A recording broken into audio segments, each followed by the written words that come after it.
শুভ সকাল বন্ধুরা, মিঠু সিম্পল লাইফস্টাইলে তোমাদের সবাইকে ওয়েলকাম। আশা করছি তোমরা সবাই খুব খুব ভালো আছো, আর আমিও বেশ ভালোই আছি। আর একটা নতুন ভিডিও তোমাদেরকে সাথে নিয়ে শুরু করছি। আর সকাল সকাল এক কাপ কিন্তু দুধ চা নিয়ে আমি তোমাদের সামনে আজকে হাজির হয়ে যাচ্ছি। দুধ চা শরীরের জন্য একদমই ভালো নয়, তাও আবার সকালবেলা। আর দেখো বন্ধুরা, জানলা দিয়ে কেমন সকাল সকাল রোদ এসেছে। ভীষণ রোদ কিন্তু এদিকটাতে আসে। আর আমি না তারপর কিন্তু চটপট যা যা কাজ করছি সারাদিনের, প্রচুর কাজই সকালবেলাটার দিকে ব্যস্ত থাকি। সেই ব্যস্ততম সকালটাই কিন্তু তোমাদের সাথে আজকে আমি শেয়ার করব। ব্লগের প্রথমেই আমি একটা গুরুত্বপূর্ণ কথা তোমাদেরকে শেয়ার করছি। অনন্যা জানতে চেয়েছিল, অনন্যার সাথে সাথে অনেকেই কিন্তু তোমরা জানতে পারবে, মানে যাদের বাচ্চারা এবার 12 দিচ্ছে, কিভাবে পড়াশুনোটা করানো যেতে পারে।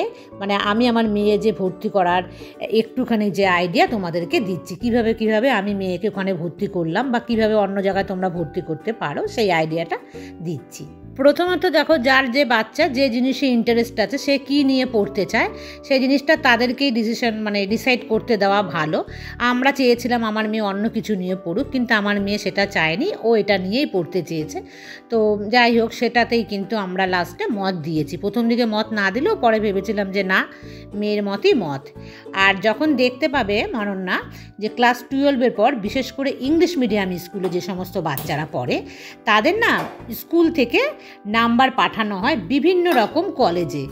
ধরো কলকাতার যে কলেজ আছে, বিভিন্ন টাইপের কলেজ, শুধু কলকাতা না, শিলিগুড়ি, আসানসোল থেকে শুরু করে বর্ধমান, নানা জায়গাতে নানা রকম কিন্তু ইউনিভার্সিটি আছে। প্রথমত তোমরা দেখতে পাবে ওরা যখন এক্সাম দিয়ে বাড়ি আসবে, তোমার কাছে অটোমেটিক কল আসবে বিভিন্ন জায়গা থেকে, কি নিয়ে পড়তে চায়। প্রাইভেট কলেজ অবশ্যই তারা ফোন করবে তোমাকে, আর যদি সরকারি কলেজ হয় তাহলে কিন্তু তোমাকে ফর্ম ফিল আপ করতে হবে এখন থেকেই। আর তাছাড়াও প্রাইভেট কলেজও আছে কলকাতাতে, অনেক বড় বড়। আমার মেয়েও ওখানে এক্সাম দিয়েছিল সেগুলোতেও, কিন্তু লাস্টে আমার মেয়ে ওখানে ভর্তি হলো না, বললো আমি যেটা নিয়ে পড়তে চাই সেখানে ওটা ভালো নেই। কিন্তু তোমার বাচ্চা যে সাবজেক্ট নিয়ে পড়বে, তোমরা কিন্তু আগেই অ্যাডমিশন দেওয়াবে, মানে অ্যাডমিশন টেস্ট হবে ফর্ম ফিল আপ করে। সেটা করালে কি হবে, ভ্যাকান্সি খালি, মানে প্রথম দিকে ও চান্স পেয়ে যাবে। আর প্রথম দিকে চান্স পেলে কিন্তু তোমাদের পয়সাটা একটু কম খরচ হবে। যত তোমরা পিছোবে, ভর্তি ডিসিশন লাস্টে নেবে, ততই কিন্তু তোমাদের টাকা বেশি দিতে হবে। তো এটা বুঝেই তোমরা প্রথম থেকেই কিন্তু একদম সিলেক্ট করে ফেলো যে কি নিয়ে পড়বে বা কোন কলেজে পড়বে। আর রেজাল্ট বেরোলে তারপরে ভর্তি হব, এটা কিন্তু ভেবো না। এটা ভাবলে কিন্তু অনেকটা লেট হয়ে যাবে। তাতে কি হবে, ওখানকার সিটগুলো সমস্ত কিন্তু ভর্তি হয়ে যাবে, আর তাতে মুশকিল হবে ভর্তি করতে। কারণ আমার মেয়ের ক্ষেত্রে আমি এই জিনিসটা দেখেছি। কারণ স্টুডেন্ট পাস করবেই, আমাদের বাচ্চারা অত খারাপও নয় যে পাস করবে না, এটা কিন্তু ওরা করবেই।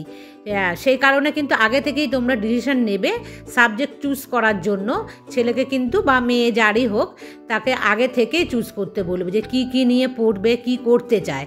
এই জিনিসটার কিন্তু খুব জরুরি, জানো তো। কলেজ সিলেকশন যদি ঠিকঠাক করে করতে না পারো, তাহলে কিন্তু তোমরা কী বলো, খুব মুশকিলে পড়ে যাবে। কারণ অনেক স্টুডেন্টের আছে, প্রথমে এক জায়গায় ভর্তি হয়ে যায়, তারপরে আবার সেখানে ঠিক চুজ হলো না, মানে সাবজেক্টগুলো ঠিকঠাক হলো না, তারপরে আবার কলেজ চেঞ্জ করতে হয়। তাতে কি হয়, একবার ভর্তি হয়ে গেলে টাকাটা যে দেওয়া হয় তার কিন্তু অনেক পার্সেন্টেজ কেটে রাখা হয়, আর খুব ঝামেলায় পড়তে হয় সেই টাকাটা নেওয়ার জন্য।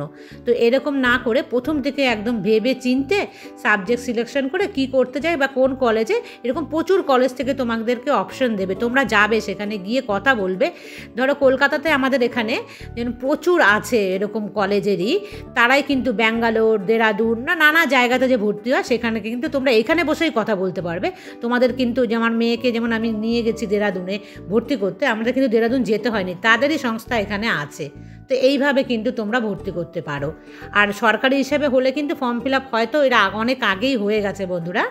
আর সেইগুলো যদি করতে পারো সরকারি হিসেবে, তোমাদের কিন্তু অনেক টাকা কম লাগবে। তবে অনেকটা ওয়েট করতে হবে সরকারি হিসেবে। কোথায় পড়বে, কি পড়বে, মন মতন ঠিক হবে না। সরকারিতে না নানা রকম মানে র্যাগিং হওয়ার মানে চান্স থাকে।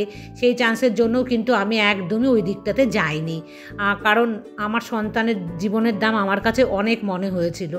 যাই হোক, এরকমভাবেই কিন্তু ভর্তি করবে। আর আমি তোমাদেরকে বললাম কতটা, আরও যদি কিছু জানার থাকে আমাকে তোমরা কমেন্টসও বলো, আমি তোমাদেরকে জানাবো। আপাতত এখন কিছু আমার মাথাতে আসছে না, যতটুকু আমার মনে পড়লো আমি ততটুকুই তোমাদের সাথে শেয়ার করলাম। আর রিয়া আমাকে বলেছো যে দিদি সকাল থেকে কাজ করতে করতে একদম দুপুর পর্যন্ত গড়িয়ে যায়, তাহলে কি করে এই এক্সট্রা কাজগুলো করব, যে ও বুঝতেই পারছে না। খুব সিম্পল একটা নিয়ম আমি তোমাদেরকে বলছি, বিশেষ করে রিয়া তোমাকে বলছি যে এই নিয়মটা ফলো করবে, দেখবে তুমি করতে পারবে খুব সহজেই কিন্তু কাজগুলো। ধরে নিলাম তোমার বাড়িতে লোক সংখ্যা বেশি, আমার কম, তো আমি সে কারণে যে কোনো সময় আমি সময় বার করতে পারি। লোক সংখ্যা বেশি হলে সময় বার করাটা সত্যিই ভীষণই কঠিন। অন্তত তোমাকে মনে রাখতে হবে যে সপ্তাহে 2 দিন, রোজ রোজ তো পারবো না এই কাজগুলো করতে। যেরকম আমি রোজ পারছি বলেই তুমি পারবে তার কোনো মানে নেই। তোমার বাচ্চা কাচ্চা ছোটো হলে তার স্কুল, কলেজ, অফিস এই সমস্ত নানা রকম কাজ কিন্তু থাকে। তো সেক্ষেত্রে 2 দিন তুমি সপ্তাহে নেবে যে এই 2 দিনই আমি সংসারের কাজগুলো করব, এর বেশি আমি করব না। যেদিন তুমি 2টো দিন বাঁচবে সপ্তাহের মধ্যে, ধরো আজকে সোমবার বাঁচলে, তো আর একদিন হয়তো তুমি শুক্রবার বাঁচলে বা বৃহস্পতিবার সাধারণত আমরা করি না। যাই হোক, তুমি এভাবে ডিভাইড করে নেবে যে কী বারে পরিষ্কার করলে তোমার সুবিধে। আর সেই 2 দিন তুমি রান্না বান্না একটু কিন্তু কম রাখবে, মানে মনে রাখবে যে রান্না মানে অনেক রকম আইটেম করে সময় নষ্ট হয়ে যায়। প্রত্যেক দিন তো আমরা ভালো জিনিস খাই না, মানে অনেক জিনিস খাই না, সেখানে কিন্তু রান্নার খাবারগুলোকে কয়েকটা আইটেম তোমাকে কমিয়ে আনতে হবে। কারণ সংসারের অন্যান্য কাজের জন্য তোমাকে তো দিন বার করতেই হবে। আর সারাক্ষণই যদি রান্না করে তুমি সময় নষ্ট করো, তাহলে কিন্তু তুমি আর এক্সট্রা টাইমে কাজগুলো করতে পারবে না, আর ঘরের জিনিসগুলোরও তুমি যত্ন নিতে পারবে না। পরিবারের প্রত্যেককেই বলা থাকবে যে তোমরা হয় আমাকে কাজে হেল্প করবে, আর না হলে সপ্তাহে 2 দিন অন্তত আমাকে একদম রান্নাবান্নার কাজ থেকে প্রচুর পরিমাণে আমাকে ছুটি দিতে হবে, মানে একদম হালকা খাবারের ওপরে আমাকে যেতে হবে, কারণ সময়টা তো তোমাকে বার করতে হবে। সে কারণে কিন্তু তুমি এই রকম পথ অবলম্বন করবে। আর না হলে পরিবারের অন্য লোকদেরও তুমি বুঝিয়ে বলবে তারা যেন তোমাকে এই ধরনের কাজে হেল্প করে, কারণ একার পক্ষে কোনো মতেই সম্ভব না একটা পুরো বাড়ি তোমাকে মেনটেন করা। আর অল্প অল্প করে কাজ নেবে। আর সকালবেলা ঘুম থেকে তোমাকে উঠতে হবে একটু আগে, এটা তোমাকে সবসময় মনে রাখতে হবে। সকালে ঘুম থেকে উঠলে কিন্তু তুমি অনেকটা সময় এমনিতেও তুমি পেয়ে যাবে। সেই কারণে কী করে বলতো, হালকা কাজ দিয়ে শুরু করবে, তারপরে আস্তে আস্তে কিন্তু ধরো সকালবেলা যদি তুমি রান্নাটা করে নিলে চটপট করে, মানে যদি তোমার রান্নার খাবার খেয়ে সকালবেলায় অফিস স্কুল যায়, তাহলে কিন্তু তুমি কী করবে, একবারে রান্নাটা শুরু করবে, রান্না করে সমস্তটা কমপ্লিট করে ফেলবে। তারপরে 1 ঘন্টা তুমি মনেই রাখবে যে সকালে রান্না বা দুপুরে রান্নার যে মাঝে একটা গ্যাপ রাখবে, মানে 1 ঘন্টায় তোমাকে কিছু কাজ সংসারে করতে হবে। এই ধরনের মনে করেই কিন্তু তুমি কাজগুলো করবে, তাহলে দেখবে তুমি অনেকটা কাজই কিন্তু করে ফেলতে পারবে। রান্নাঘরে বেশি সময় দিলে তুমি পারবে না এই সমস্ত কাজগুলোকে ব্যালেন্স করতে। আমার ক্ষেত্রেও কিন্তু এটাই। ধরো যদি বাড়িতে লোকজন বেশি থাকতো, আমি কিন্তু তখন সেরকমই করতাম যে না, আজকে আমি কাজ করব সংসারের অন্যান্য, তখন কিন্তু আমি রান্নায় বেশি করা যাবে না। কারণ রান্নাঘরে ঢুকে গেলে রান্না একজনের পর একজনা খাবে, একজনের পর একজনা তুমি পরিষ্কার করবে, দেবে, এগুলোও করতে কিন্তু প্রচুর টাইম লাগে। তখন তাহলে তুমি এক্সট্রা টাইম কখন পাবে? এই সংসারের মধ্যে থেকেই তোমাকে এক্সট্রা টাইমটা ভাবতে হবে, আর সেই কাজগুলোকে তোমাকে অল্প অল্প করে করতে হবে। একদিনেই বেশি করে কিন্তু কাজ তুমি নেবে না একদমই। আর আমি বলছি তোমাদের সপ্তাহে 2 দিন করেই করো না, দেখবে তোমার বাড়ি পরিষ্কার থাকবে। যারা পারো বেশি দিন করতে তারা করো, কিন্তু অন্তত সপ্তাহে 2 দিন করো, তাহলেও দেখবে তোমার বাড়ি বেশ সুন্দর পরিষ্কার থাকবে। আর বন্ধুরা, আমি তোমাদের সাথে কথা বলতে বলতে কিন্তু অনেক কাজ করে ফেললাম সকাল থেকে। খুব ব্যস্ত ছিলাম, পরপর সমস্ত কাজগুলো কিন্তু দেখো করে গেলাম আমি। আর কাজ করতে করতে তোমাদের সঙ্গে গল্প করতে সেটা কিন্তু ভীষণ ভালো লাগে।